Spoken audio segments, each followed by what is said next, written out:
মোৰ মৰমৰ আৰু অতি চেনেহৰ মোৰ পকৰৰ পাছফালে ঘূৰি ফুৰা চোৰাকণ আৰু পুতুকণ।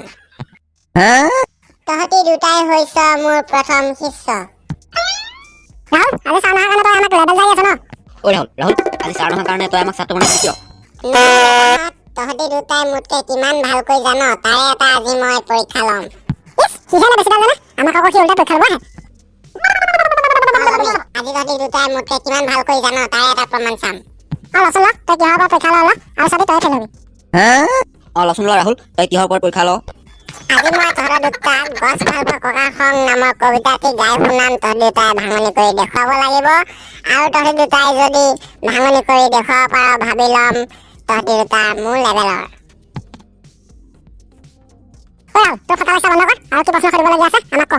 এতিয়া মোৰ প্ৰথম প্ৰশ্নটো হ'ল গছ ভাল পোৱা ককাৰ সং মানে কি? পুতুকণ তই মোক বুজাই কচোন। এতিয়া তই ৰাহুল শুন, গছ ভাল পোৱা ককাৰ খং মানে হৈছে ককাই গছ ভাল পায়, যদি কোনোবাই গছ কাটে তেতিয়া ককাৰ খং উঠে।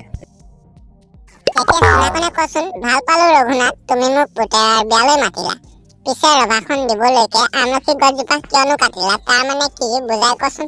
তাক আজি এনেকুৱা কবিতা ভাঙি শুনাম নহয়, ই শুনি পাগল হৈ যাব, পাগল।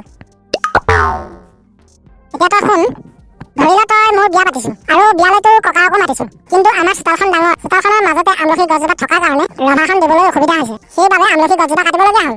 সেই বুলিয়ে তোৰ ককায়ে খং কৰিলে হ'ব নেকি, হয় নে ক? হ'ব সোণাকণ হ'ব।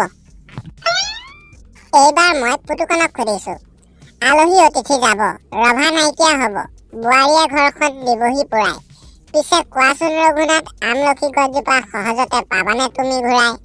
এই কথাষাৰ পুতুকণ তই মোক বুজাই কচোন। ৰাহুল, সোণাকণে যিহেতু বিয়া পাতিছে, এই কবিতা ফাঁকি মই সোণাকণকহে শুনাব বিচাৰিছো। এতিয়া সোণাকণ, তই ধৰি ল তোৰ বিয়ালৈ আলহী অতিথি আহিছে আৰু গৈছে, কিন্তু ৰভাখনত মানুহ নাইকিয়া হৈছে, তাৰ পিছত বোৱাৰীয়ে ঘৰখন দিছেহি পুৰাই, কিন্তু ৰভাখন দিবলৈকে আমলখি গছজোপা কটাৰ পাছত তই আকৌ আমলখি গছজোপা বাবিনে ঘূৰাই? কিন্তু মোৰ ওপৰত খং নকৰিবি দেই সোণাকণ, ৰাহুলৰ ককাকে তোৰ বাপেৰকহে কৈছে, যিহেতু তই বিয়া পাতিছ। ঠিক দিছ দেই কিন্তু পুতুকণ, সোণাকণক এইচাত ঠিক দিছ, শুনি ভাল লাগিল দেই। পুতুকণ, এইবাৰ মই সোণাকণক সুধো ৰ।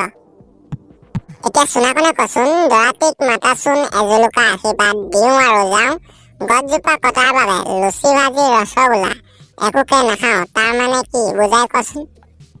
শুন তেতিয়াহ'লে, তোৰ ককায়ে মোক মাতিলে এজোলোকা আশীৰ্বাদ দিবলৈ, আৰু মোক আশীৰ্বাদ দিলেও, কিন্তু তোৰ ককাৰ কিনো ফেৰ লাগিল জানো, লুচি ভাজি ৰসগোল্লা একোকে নোখোৱাকৈ গুচি গ'ল। সেইদিনাৰ পৰা তোৰ ককাৰ আৰু মোৰ দেউতাৰ মাজত মাত বোলেই নাই। বাহ তহঁত দুটাৰ টেলেণ্ট মানিব লাগিব কিন্তু দেই। তহঁত দুটাক কবিতাটো ভাঙি দেখুৱাবলৈ ক'লো, তহঁত দুটা তহঁতৰ নিজৰ জীৱনক লৈ কবিতাটো বনাই পেলালি। এতিয়া যাংগৈ ব'ল, এতিয়া ছাৰ নাহে আৰু ব'ল।